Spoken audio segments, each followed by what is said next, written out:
నిజంగా ఆ లడ్డూకు సంబంధించి ఆ విధమైనది ధృవీకరించి దర్యాప్తు పూర్తి చేసి అంతా అయ్యాక మాట్లాడితే ఎట్లాంటి తప్పు లేదు.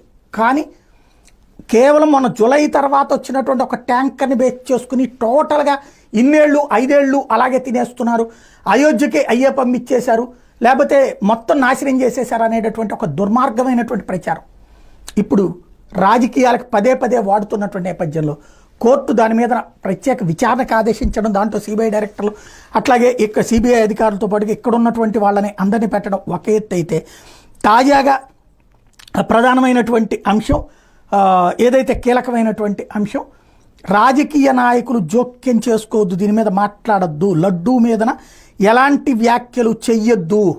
నిన్న కూడా మళ్ళీ ఆనము ఎవరైతే పట్టాభి లాంటి వాళ్ళు మాట్లాడడం ప్రారంభించారు కదా. చంద్రబాబు అయితే గత నెల రోజులు 18వ తారీఖు నుంచి కంటిన్యూగా మాట్లాడుతూనే ఉన్నారు. పవన్ ఈ మధ్యన మాట్లాడటం బిగించేశారు, వాడుతూ ఉండటం బిగించేశారు.